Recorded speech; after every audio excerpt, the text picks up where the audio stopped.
Hi friends, Swapna Khushboo चॅनलमध्ये तुम्हा सर्वांचे स्वागत आहे. फ्रेंड्स, आजच्या व्हिडिओमध्ये आपण सूर्यास्तानंतर अंत्यसंस्कार न करण्यामागे गरुड पुराणानुसार काय कारण दडले आहे याविषयी आपण संपूर्ण माहिती जाणून घेणार आहोत. त्याआधी तुम्ही जर चॅनलवर नवीन असाल तर चॅनलला सबस्क्राईब करा. तर फ्रेंड्स, वेळ आपल्या गतीने पुढे सरकत होती.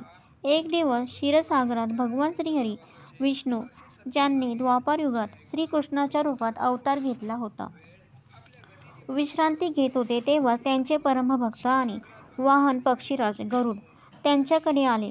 गरुडजींच्या मनात मृत्यू आणि परलोकाबाबत नेहमीच अनेक प्रश्न येत असत. गरुडजींनी हात जोडून विचारले, हे माधव, हे कमलनयन, मृत्यूनंतर मानवी शरीराचा दाहसंस्कार केला जातो जेणेकरून आत्मा या नश्वर शरीराचा मोह सोडून आपल्या पुढच्या प्रवासाला जाऊ शकेल. पण हे प्रभू, मी पाहिले आहे की पृथ्वीलोकावर जर कोणाचा मृत्यू संध्याकाळच्या वेळी झाला तर त्याचे नातेवाईक रात्री अंत्यसंस्कार करत नाहीत. ते प्रेत रात्रभर घरात ठेवतात आणि दुसऱ्या दिवशी सूर्योदयाची वाट पाहतात. हे अच्युत, अखेर सूर्यास्तानंतर चितेला अग्नी का दिला जात नाही? रात्रीच्या अंधारात अंत्यसंस्कार केल्याने त्या मृत आत्म्याचे काय होते? श्रीकृष्णाने हलक्या स्मित हास्यासह गरुडाकडे पाहिले. त्याच्या डोळ्यात ब्रह्मांडाचे संपूर्ण ज्ञान होते. ते म्हणाले, हे खगश्रेष्ठ गरुड, तुझा हा प्रश्न मानवजातीच्या कल्याणासाठी अत्यंत आवश्यक आहे. मृत्यू म्हणजे केवळ या शरीराचा अंत आहे, आत्म्याच्या प्रवासाचा नाही. जेव्हा आत्मा शरीर सोडतो तेव्हा तो अत्यंत सूक्ष्म आणि संभ्रमित अवस्थेत असतो. सूर्यदेव, जे या जगाचे साक्षात देव आहेत, प्रकाश आणि चैतन्याचे प्रतीक आहेत, सूर्यकिरणच आत्म्याला परलोकापर्यंत जाण्याचा मार्ग दाखवतात. जोपर्यंत सूर्य आकाशात असतो तोपर्यंत स्वर्गाचे दरवाजे उघडे असतात. पण जसा सूर्य मावळतो, स्वर्गाचे दरवाजे बंद होतात आणि पाताळलोक अन अंधाराच्या नकारात्मक शक्ती सक्रिय होतात. श्रीकृष्ण गंभीर होत पुढे म्हणाले, हे गरुड, जर रात्रीच्या वेळी कोणाचे अंत्यसंस्कार केले गेले तर त्या आत्म्याला यमलोकापर्यंत जाण्याचा मार्ग मिळत नाही. स्वर्गाचे दरवाजे बंद असल्यामुळे आणि सूर्याचा प्रकाश नसल्यामुळे तो आत्मा मार्ग भटकतो. अंधारात भटकणारा तो आत्मा असुर, पिशाच आणि नकारात्मक शक्तीच्या प्रभावाखाली येतो आणि त्याला जबरदस्तीने प्रेतयोनीत जावे लागते. हे रहस्य सखोलपणे समजून घेण्यासाठी मी तुला प्राचीन काळातील एक सत्य घटना सांगतो. लक्षपूर्वक ऐक. गरुड, प्राचीन काळातील गोष्ट आहे. क्षिप्रा नदीच्या काठी वसलेली पवित्र अवंती नगरी, जिला आज आपण उज्जैन या नावाने ओळखतो. तिथे देवदत्त नावाचा एक अत्यंत ज्ञानी ब्राह्मण राहत असे. जिथे सकाळची सुरुवात मंदिरांच्या घंटांनी आणि वैदिक मंत्रोच्चारांनी व्हायची. त्या नगरीत देवदत्ताचे नाव मोठ्या आदराने घेतले जायचे. देवदत्ताचे जीवन खूप साधे होते. त्याचा दिवस पहाटेच्या पहिल्या किरणासोबतच क्षिप्रा नदीच्या थंड पाण्यात स्नानाने सुरू व्हायचा आणि रात्र ईश्वराच्या गाढ ध्यानाने संपायची. ते वेद, उपनिषदे आणि शास्त्रांचे प्रखार पंडित होते, पण त्यांचा सर्वात मोठा गुण हा होता की ते नेहमी इतरांच्या मदतीसाठी निस्वार्थ भावनेने तयार असत. मग ते एखाद्या गरिबाच्या मुलीचे लग्न असो किंवा एखाद्या आजारी व्यक्तीवर उपचार, देवदत्त नेहमीच पुढे असायचे. नगरातील लोक त्यांना केवळ ब्राह्मणच नाही तर देवदूत मानायचे आणि खूप मान द्यायचे. देवदत्ताला एकच मुलगा होता, सोमन. सोमन हे आपल्या वडिलांचे जग होते आणि सोमनसाठी त्याचे वडीलच सर्व काही होते. ते आपल्या वडिलांवर इतके प्रेम करायचा की त्यांना थोडाही त्रास होऊ द्यायचा नाही. वडिलांच्या जागण्यापूर्वी त्याच्यासाठी दातवण आणि पाण्याची व्यवस्था करणे, त्यांचे कपडे धुणे आणि त्यांच्या प्रत्येक लहान मोठ्या कामाची काळजी घेणे हे सर्व सोमन न सांगता करायचा. पण सोमनमध्ये एक कमी होती. त्याला शास्त्राच्या गूढ ज्ञानाबद्दल, निसर्गाच्या नियमाबद्दल आणि जीवन मृत्यू मागील रहस्याबद्दल काहीच माहिती नव्हती. त्याला वाटायचे की जीवन म्हणजे फक्त तेच आहे जे या भौतिक डोळ्यांनी दिसते, खाणे, कमवणे आणि आपल्या माणसासोबत राहणे. मृत्यूनंतर काय होते आत्म्याचा प्रवास काय असतो याबद्दल त्याने कधी विचारच केला नव्हता. अनेकदा देवदत्त संध्यावंदना करून सोमनला जवळ बसवून जगाच्या नश्वरतेबद्दल सांगत, समजावत की हे शरीर माती आहे आणि एक दिवस मातीतच मिसळणार आहे. पण सोमन हसून गोष्ट टाळायचा. तो म्हणायचा, बाबा, तुम्ही आहात तर माझे जग आहे. मला या गूढ गोष्टींची काय देणे घेणे. वेळ आपल्या निर्दयी गतीने पुढे सरकत राहिले. ऋतू आले आणि गेले. देवदत्ताचे शरीर आता काळाच्या ओघात रुग्ध झाले होते. त्यांची हाडे कमकुवत झाली होती. चेहऱ्यावर सुरकुत्या पडल्या होत्या. त्या ज्ञानी ब्राह्मणालाही आता आपल्या तपोबलाने हे जाणवू लागले होते की त्याचे शरीर सोडण्याची वेळ जवळ आली आहे. एक दिवस अचानक देवदत्ताची प्रकृती खूप बिघडली. जो देवदत्त कधी थकायचा नाही तो आज अंथरुणावरून उठूही शकत नव्हता. त्याला तीव्र ताप आला आणि शरीर भट्टीसारखे तापू लागले. सोमन हे पाहून खूप घाबरला. त्याच्या डोळ्यासमोर जणू अंधार दाटला. त्याने धावपळ करून नगरातील सर्वोत्तम वैद्यांना बोलावले. वैद्यांनी नाडी पाहिली. त्यांच्या कपाळावर चिंतेच्या रेषा उमटल्या. नाना प्रकारच्या दुर्मिळ जडीबुटीचा लेप लावला गेला. कडू औषधे दिली गेली. सोमनने रात्रंदिवस एक केला. तो झोपला नाही. त्याने अन्नाचा कणही तोंडात टाकला नाही. पण विधात्याचा लेख कोण टाळू शकत होते. मृत्यूची वेळ तर विधात्याच्या हिशोबात आधीच ठरलेली असते. औषधांनी परिणाम करणे बंद केले होते. त्या दिवशी आकाशात काळपट ढग दाटले होते. जणू निसर्गही एखाद्या अघटिताच्या शोकात बुडाला असावा. संध्याकाळ होत होती. शिप्रा नदीच्या घाटावर संध्या आरतीचे शंख आणि घंटा वाजू लागल्या. सूर्य हळूहळू क्षितिजाखाली जात होता आणि त्याच सोबत देवदत्ताचे श्वासही उखडू लागले होते. त्याची छाती वेगाने वर खाली होत होती. सोमन रडत रडत थरथरत्या हातांनी वडिलांचे डोके आपल्या मांडीवर घेऊन बसला होता. तो त्यांना साद घालत होता. बाबा, डोळे उघडा. बघा, तुमचा सोमन तुमच्याजवळ आहे.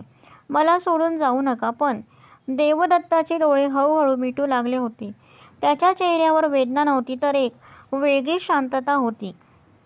मोक्षाची शांतता. आणि मग जशी सूर्याने आपली शेवटची किरणे आवरली आणि अंधाराने आपला पदर पसरला त्याच क्षणी देवदत्ताचे प्राण उडाले. एका ज्ञानी आणि पवित्र आत्म्याने शरीराचा त्याग केला. पूर्ण घरात अचानक एक भयानक शांतता पसरली आणि पुढच्याच क्षणी कल्लोळ माजला. सोमनच्या हृदय पिळवटून टाकणाऱ्या किंकाळ्या घराच्या भिंतींना भेदू लागल्या. तो आपल्या वडिलांच्या छातीला बिलगून वेड्यासारखे रडत होता. त्याचे ते जग जे फक्त वडिलांपर्यंत मर्यादित होते आज कायमचे उद्ध्वस्त झाले होते. शेजारी पाजारी, नातेवाईक आणि नगरातील ज्ञानी पंडित बातमी ऐकताच आपली सर्व कामे सोडून देवदत्ताच्या घराकडे धावले. प्रत्येकाचे डोळे ओले झाले होते. पण जोपर्यंत सर्व तिथे एकत्र आले तोपर्यंत बाहेर किरकिर अंधार पडला होता. रात्रीने आपली काळी छाई पसरली होती. नगरातील सर्वात वृद्ध आणि ज्ञानी पंडितांनी देवदत्तांचे मृत शरीर पाहिले. त्यांनी दीर्घ श्वास घेतला आणि सोमनच्या खांद्यावर हात ठेवला. त्यांनी जड आवाजात म्हटले, पुत्र सोमन, स्वतःला आवर. तुझे वडील एक पुण्यात्मा होते. त्यांचा देहांत सूर्यास्तानंतर झाला आहे. विधीचे विधान आणि शास्त्राचा नियम हेच सांगतो की आता त्यांचा अंत्यसंस्कार आज रात्री होऊ शकत नाही. उद्या सकाळी जेव्हा भगवान भास्कर उदय होतील तेव्हाच त्यांच्या चितेला अग्नी दिला जाईल. आजची पूर्ण रात्र आपल्याला त्यांच्या पार्थिव शरीराभोवती बसून हरिकीर्तन करावे लागेल आणि या शरीराचे रक्षण करावे लागेल. पंडितजींचे हे बोल सोमनच्या कानात वितळलेल्या शिशासारखे पडले. त्याला विश्वासच बसत नव्हता की जे लोक कालपर्यंत त्यांच्या वडिलांच्या ज्ञानापुढे आणि पवित्रतेपुढे नतमस्तक व्हायचे, जे त्यांचा इतका सन्मान करायचे, ते आज त्यांच्या निर्जीव शरीरासाठी अशी कठोर गोष्ट बोलत आहेत. सोमनच्या डोळ्यासमोर ते सर्व दृश्य फिरू लागले. जेव्हा तो आपल्या वडिलांच्या झोपण्यासाठी मऊ सुती वस्त्र अंथरायचा, जेणेकरून त्यांच्या रुग्ध हाडांना खाटेची दोरी टोचू नये. ज्या वडिलांना त्याने कधी जमिनीवर अनवाणी चालू दिले नाही, आज त्याच वडिलांच्या मृत, थंड आणि ताठ होत असलेल्या शरीराला तो रात्रभर जमिनीवर असेच कसे सोडू शकतो. सोमनचा मोह, त्याचे अगाध प्रेम आणि त्याचे दुःख आता एका अशा हट्टात बदलू लागले होते जे कोणत्याही तर्काला ऐकण्यास तयार नव्हते. त्याला वाटत होते की हा कोणताही धार्मिक नियम नाही, तर वडिलांच्या असहाय्य शरीरासोबत एक घोर अन्याय आहे. त्याच्या आतील अज्ञानाने ज्याने कधी जीवन मृत्यूची रहस्य समजून घेण्याचा प्रयत्नच केला नव्हता, आज पूर्णपणे त्याच्यावर ताबा मिळवला होता. तो पंडितजीकडे वळला. रडून रडून त्यांचे डोळे लाल निखाऱ्यासारखे झाले होते आणि आवाजात एक वेगळाच संताप होता. तो रडत ओरडला, नाही, हे कसे शक्य आहे? मी माझ्या वडिलांना या अवस्थेत रात्रभर या थंड आणि कठोर जमिनीवर सोडू शकत नाही. त्यांचे शरीर आधीच तापाने खिळखिळे झाले आहे. ते कष्टात आहे. तुम्ही लोक अशा गोष्टी कशा करता, जेव्हा मृत्यूची कोणतीही निश्चित वेळ नसते? मृत्यू कोणत्याही क्षणी येऊ शकतो, तर अंत्यसंस्कारासाठी सूर्याच्या उगवण्याची वाट का? माझ्या वडिलांनी आपले पूर्ण जीवन इतरांच्या भल्यासाठी घालवले. का ईश्वर अशा पुण्यात्म्यासाठी आपले नियम बदलू शकत नाही का? मी आत्ताच, याच रात्री, याच क्षणी त्यांचा अंत्यसंस्कार करीन, जेणेकरून त्यांच्या आत्म्याला या मृत शरीराच्या बंधनातून त्वरित शांती मिळू शकेल. तिथे उपस्थित असलेल्या सर्व पंडितांनी आणि ऋग्धांनी एकमेकांकडे हताश नजरेने पाहिले. त्यांनी सोमनला शांत करण्याचा प्रयत्न केला. त्याला खूप समजावले. मुख्य पंडितजींनी पुढे येऊन सोमनच्या डोक्यावरून हात फिरवत म्हटले, पुत्र, आम्ही तुझे दुःख समजू शकतो, पण भावनांच्या या वादळात वाहून जाऊन निसर्ग, ब्रह्मांड आणि धर्माच्या त्या अटळ नियमांना तोडू नको, जे शतकांपासून ठरलेले आहेत. मृत्यू म्हणजे केवळ या 5 भौतिक शरीराचा अंत आहे. हे एक वस्त्र आहे, त्यागण्यासारखे आहे, पण आत्म्याचा अंत होत नाही. शरीरातून बाहेर पडल्यानंतर आत्म्याचा प्रवास खूप लांब, सूक्ष्म आणि अत्यंत कठीण असतो. याला अशा प्रकारे समज, सोमन जसा एखाद्या अनोळखी आणि निशस्त्र प्रवासी एखाद्या घनघोर, भयानक आणि अनोळखी जंगलात हरवून जावा. जोपर्यंत आकाशात सूर्याचा प्रकाश असतो, त्याला झाडे, झुडपे, रस्ते आणि पायवाटा स्पष्ट दिसतात. त्याला माहीत असते की त्याला कोणत्या दिशेला जायचे आहे आणि तो आपल्या सुरक्षित मुक्कामाच्या दिशेने पुढे जाऊ शकतो. पण जसा सूर्य मावळतो, दिवसाचा प्रकाश संपतो आणि रात्रीचा भयानक अंधार दाटतो, तो प्रवासी त्वरित रस्ता भटकतो. तो पावलोपावली ठेच खातो आणि अंधारात टपून बसलेल्या जंगली प्राण्यांची किंवा लुटारूंची शिकार बनतो. पंडितजींनी आपली गोष्ट अधिक सखोलपणे समजावत म्हटले, सोमन, भगवान सूर्य केवळ उजेड देणारे प्रकाशाचे स्रोत नाहीत. ते साक्षात चैतन्य आहेत. ते परब्रह्माचे नेत्र आहेत आणि या ब्रह्मांडातील आत्म्याचे सर्वात मोठे मार्गदर्शक आहेत. मृत्यूनंतर सूर्यकिरणच त्या सूक्ष्म आत्म्याला एका सोनेरी धाग्याप्रमाणे पकडून परलोकांपर्यंत जाण्याचा योग्य मार्ग दाखवतात. जोपर्यंत सूर्य आकाशात आपल्या रथावर विराजमान असतो, स्वर्गाचे आणि परलोकाचे दरवाजे सर्व आत्म्यांसाठी उघडे असतात. जसा दिवस मावळल्यावर एखादा राजा आपल्या वाड्याचे मुखदरवाजे बाह्य धोक्यांपासून आणि सुरक्षेसाठी बंद करतो, अगदी तसेच सूर्यास्तानंतर स्वर्गाचे दरवाजेही बंद होतात आणि जेव्हा तेव्हा सूर्याचा सात्विक प्रकाश नसतो, तेव्हा मृत्यूलोक आणि पाताळलोक यांच्यातील नकारात्मक, तामसी आणि आसुरी शक्ती आपल्या पूर्ण ताकदीनिशी अत्यंत बलवान होतात. त्या रात्रीच्या अंधारातच आपले साम्राज्य पसरवतात. पंडितांनी सोमनला अंतिम आणि सर्वात कठोर इशारा देत म्हटले, जर तू रात्रीच्या वेळी या अभेद्य अंधारात चिता जाळली, तर स्वर्गाचे दरवाजे बंद असल्यामुळे आणि दिशेचे ज्ञान नसल्यामुळे तुझ्या वडिलांचा आत्मा अनंत शून्यात मार्ग भटकून जाईल.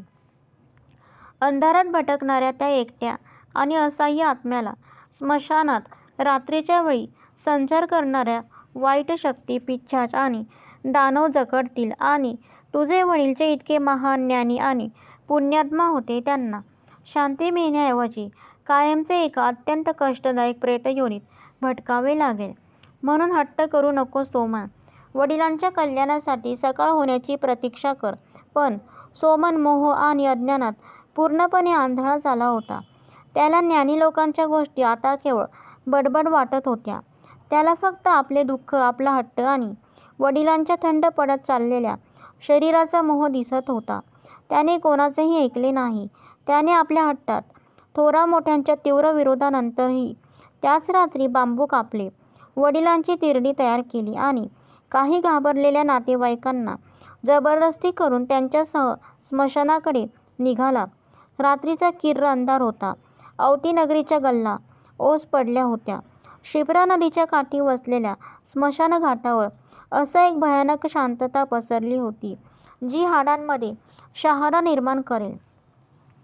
अमावास्येसारख्या त्या काळ्या रात्री केवळ स्मशानातील कुत्र्यांच्या लांब आवाजात रडण्याचे अशुभ आवाज घुमत होते आणि वडाच्या जुन्या झाडांना धडकणाऱ्या, वेगाने वाहणाऱ्या थंड वाऱ्याचा भयानक आवाज येत होता. स्मशानाचे ते भयानक आणि ओसाड वातावरण कोणाच्याही मनात धडकी भरवेल, पण सोमन जणू कोणाच्या तरी वशीकरणात होता. त्याने थरथरत्या हातांनी लाकडे रचली आणि आपल्या वडिलांच्या पार्थिव शरीराला चितेवर निजवले. त्याने विधी-विधान शास्त्राचे कठोर नियम आणि ज्ञानी पंडिताच्या त्या इशाऱ्यांना पूर्णपणे डावलून रात्रीच्या त्या भयानक आणि अशुभ अंधारात एका पेटत्या स्मशालीने चितेला मुखाग्नी दिला. अग्नीच्या ज्वाळा जशा वर उठल्या, जणू स्मशानातील शतकांपासून निद्रिस्त असलेल्या नकारात्मक आणि अतृप्त शक्ती एकाच वेळी जागृत झाल्या. अग्नीच्या ज्वाळा सरळ वर जाण्याऐवजी हवेत विचित्र प्रकारे नाचू लागल्या, जणू त्या सुद्धा त्या अंधाराला घाबरत असाव्यात.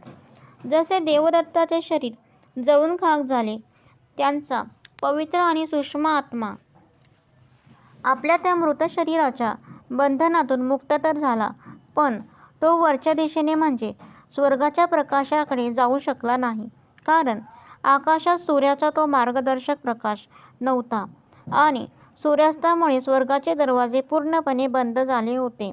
देवदत्ताचा तो निराकार आत्मा स्मशानाच्या त्याच घनघोर, गुदमरून टाकणाऱ्या आणि भयानक अंधारात अडकून पडला. त्याला काहीच समजत नव्हते की त्याला कोणत्या दिशेला जायचे आहे. यमदूत सुद्धा त्याला न्यायला येऊ शकले नाहीत, कारण सूर्यास्तानंतर मृत्यूलोकातून यमलोकापर्यंत जाणारा तो दिव्य संपर्क मार्ग अंधारात बुडून तुटला होता. आत्मा पूर्णपणे एकटा आणि दिशाहीन झाला होता. तेव्हाच स्मशानाच्या त्या काळोखात भटकणाऱ्या वाईट, भुकेल्या आणि तामसी शक्तींनी त्या नवीन आणि भटकणाऱ्या पवित्र आत्म्याला ओळखले. त्या काळछायांनी देवदत्ताच्या आत्म्याला चोहोबाजूंनी वेढले. त्या त्याला खेचू लागल्या. देवदत्ताचा आत्मा त्या भयानक वेदनेने ओरडत राहिला. आपल्या मुलाला, सोमनला साद घालत राहिला. त्याच्याकडे मदत मागत राहिला, पण कोणताही जिवंत मनुष्य त्या सूक्ष्म जगाचा आवाज ऐकू येत नव्हता. चितेजवळ बसलेला सोमन वडिलांची राख पाहून रडत होता. या गोष्टीपासून पूर्णपणे अनभिज्ञ की त्याने काय अनर्थ केला आहे. सूर्याचा मार्गदर्शक प्रकाश न मिळाल्यामुळे देवदत्ताच्या महान आत्म्याला मुक्ती मिळाली नाही आणि तो अनंत अंधारात ढकलला गेला. तो प्रेतयोनीत गेला. तो ज्ञानी ब्राह्मण, ज्यात आयुष्यभर धर्माचे पालन केले, लोकांचे भले केले, आज स्वतःच्याच मुलाच्या एका हट्टामुळे आणि अज्ञानामुळे प्रेत बनून त्याच स्मशानात आणि स्वतःच्या घराच्या आसपास भटकण्यासाठी मजबूर झाला. स्मशानातील चितेची आग आता पूर्णपणे शांत झाली होती. धगधगणारे निखारे आता राखेच्या ढिगाऱ्यात बदलले होते. देवदत्ताचे नश्वर शरीर त्याच राखेत विलीन झाले होते, पण त्याचा आत्मा आता त्या असीम आणि भयानक अंधाराचा भाग झाला होता, ज्याला प्रेतयोनी म्हणतात. एक असे जग जिथे न दिवसाचा प्रकाश आहे, न रात्रीची शांती, फक्त एक अंतहीन आणि असह्य वेदना आहे. सोमन जड पावलांनी आपल्या घरी परतला. त्याच्या मनात एक विचित्र पण खोटी समाधानाची भावना होती की त्याने आपल्या वडिलांना त्या आजारी शरीराच्या त्रासातून लवकर मुक्त केले आहे.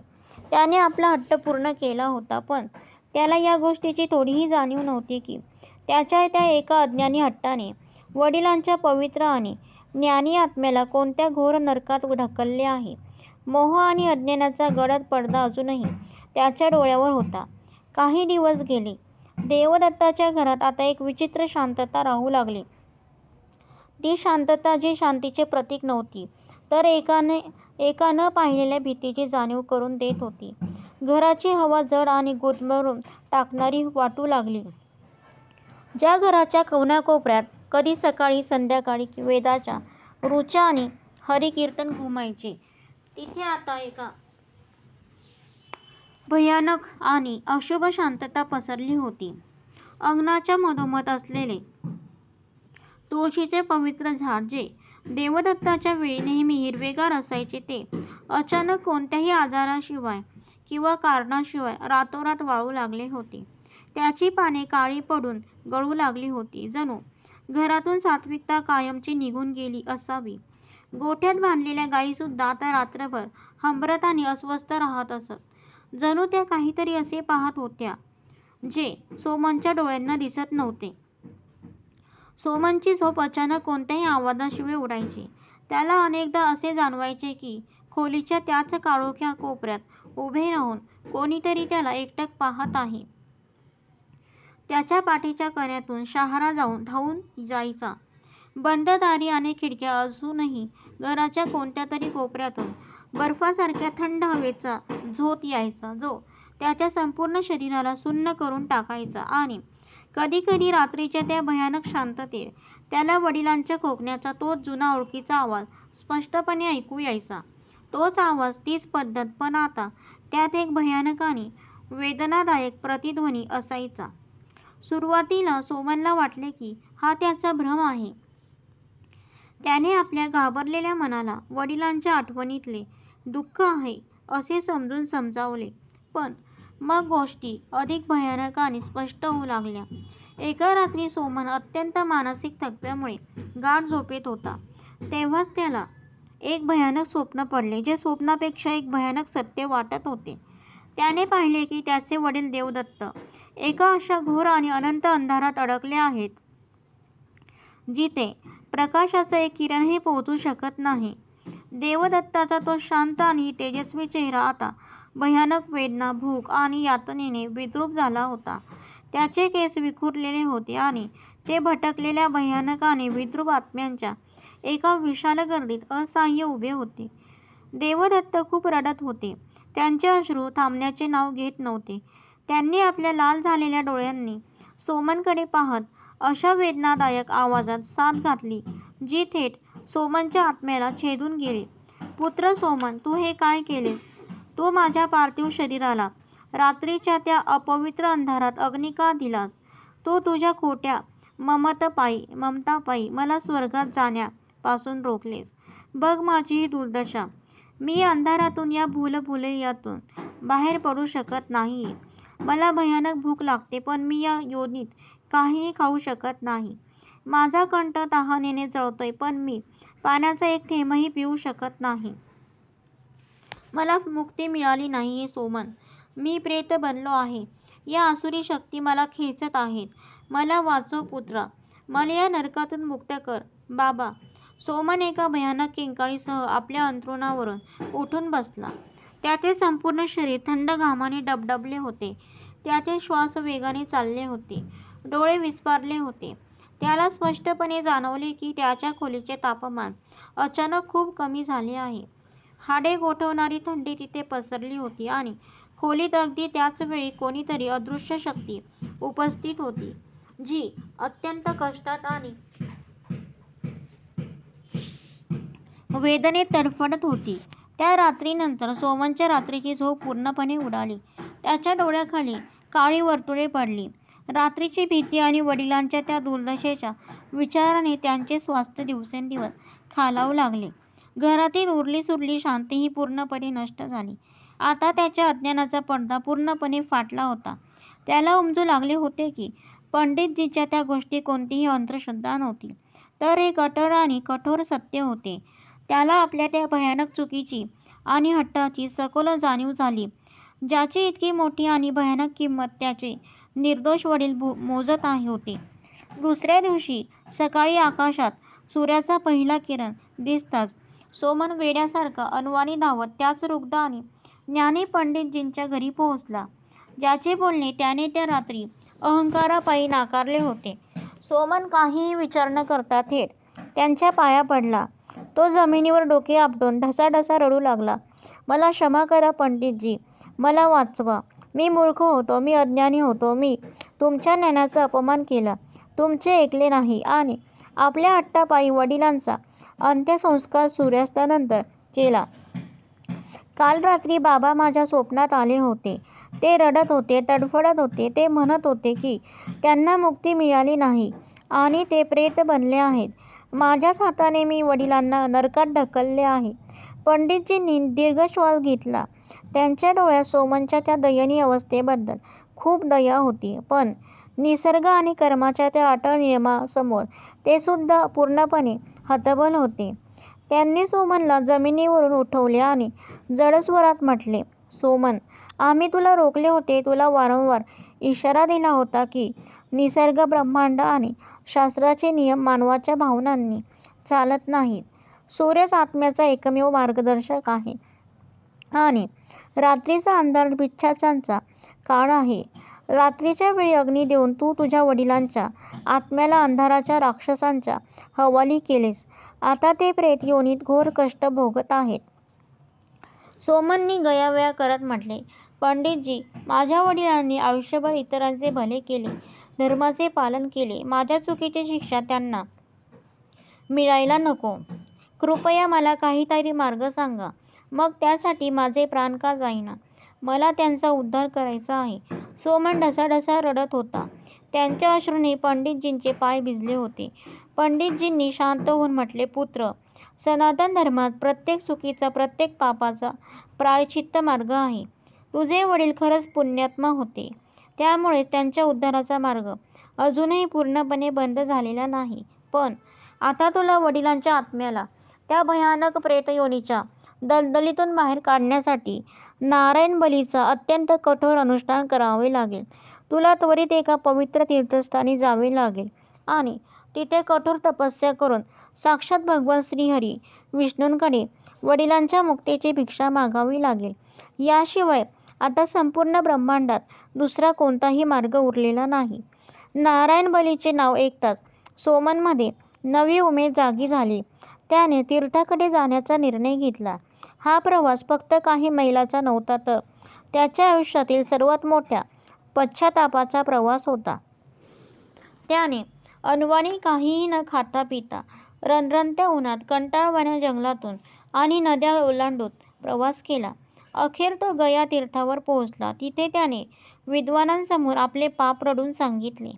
ब्राह्मणांनी सोमनला प्रथम गंगेच्या पवित्र पाण्यात स्नान करून शुद्ध होण्यास सांगितले आणि मग विधिवत नारायण बलीचे महाअनुष्ठान सुरू झाले. नारायण बली ही काही साधी पूजा नाही. हा एक असा तांत्रिक आणि वैदिक विधी आहे जो थेट परलोकाच्या शक्तीशी जोडला जातो. ब्राह्मणांनी सोमनला सांगितले की जेव्हा एखादा आत्मा असा अंधारात भटकतो आणि प्रेत बनतो, तेव्हा दर्भाचा एक प्रतिकात्मक पुतळा बनवला जातो. त्या पुतळ्यात मंत्राच्या शक्तीने त्या भटकलेल्या आत्म्याचे आवाहन केले जाते. मग साक्षात भगवान श्रीहरी विष्णूंची विशेष पूजा केली जाते, कारण या ब्रह्मांडात केवळ तेच कोणत्याही आत्म्याला प्रेतयोनीतून बाहेर काढू शकतात. घाटावर 3 दिवस आणि 3 रात्री हे कठोर अनुष्ठान चालते. सोमनने अन्नाचा एक कण किंवा पाण्याचा एक थेंबही घेतला नाही. तो उन्हात तळत राहिला, थंडीत कुडकुडत राहिला, पण त्याचे हात आकाशाकडेच होते. आणि तिसऱ्या दिवशी जेव्हा अनुष्ठान शिखरावर होते, सोमनने आपल्या संपूर्ण आत्म्याचा पुकारा केला आणि तेव्हाच एक चमत्कार झाला. अचानक तिथले वातावरण बदलले. हवेची दिशा बदलली. अष्टगंध, चंदन आणि पारिजात फुलांचा दिव्य सुगंध पसरला. सोमनला जाणीव झाली की त्याच्यासमोर कोणीतरी उभे आहे. त्याने डोळे उघडले. त्याचे वडील देवदत्त त्याच्यासमोर उभे होते, पण यावेळी त्यांच्या चेहऱ्यावर वेदना नव्हती, तर असीम अलौकिक शांती होती. देवदत्ताने स्मितहास्य करत सोमनच्या डोक्यावर हात ठेवला आणि त्याला आशीर्वाद दिला. पुत्र, तू मला मुक्त केलेस. आणि मग एका तेजस्वी प्रकाशासह ते आकाशात लुप्त झाले. भगवान विष्णूंच्या अपार कृपेने आणि एका मुलाच्या खऱ्या पश्चातापामुळे देवदत्ताचा आत्मा अखेर प्रेतयोनीतून मुक्त झाला. कथा संपवून भगवान श्रीकृष्ण गरुडाला म्हणाले, पाहिलेच गरुड, ही सृष्टी किती सूक्ष्म आणि नियमबद्ध आहे. मनुष्याचे शरीर पंचतत्वांनी बनलेले आहे. या सर्वांचे संतुलन ब्रह्मांडाच्या ग्रहाशी जोडलेले आहे. सूर्याचे किरण साधे प्रकाश नाहीत, ते एका चुंबकीय शक्तीसारखे असतात जे आत्म्याला वरच्या दिशेला खेचतात. पण सूर्यास्तानंतर तामसी गुण वाढतात, वाईट शक्ती फिरतात. म्हणून शास्त्रात असा नियम आहे की जर मृतदेह रात्रभर घरात ठेवावा लागला तर त्याच्या उशाशी तिळाच्या तेलाचा किंवा तुपाचा दिवा लावून ठेवावा, जो रात्रभर विझता कामा नये. तो दिवा रात्रीच्या वेळी भगवान सूर्याचे प्रतिनिधित्व करतो आणि एक सुरक्षा कवच तयार करतो, जेणेकरून वाईट शक्ती आत्म्यावर ताबा मिळवू शकणार नाहीत. हे होते ते प्रमुख कारण ज्यामुळे हिंदू धर्मात सूर्यास्तानंतर दाहसंस्कार केला जात नाही. आपल्या शास्त्रामधील प्रत्येक नियम एका सखोल विज्ञानाशी जोडलेला आहे. जर तुम्हाला ही माहिती आवडली असेल तर फ्रेंड्स, तुम्हाला जर माझा व्हिडिओ आवडला असेल तर लाईक करा, शेअर करा, सबस्क्राईब करा. पुन्हा भेटू एका नवीन व्हिडिओसह. तोपर्यंत बाय.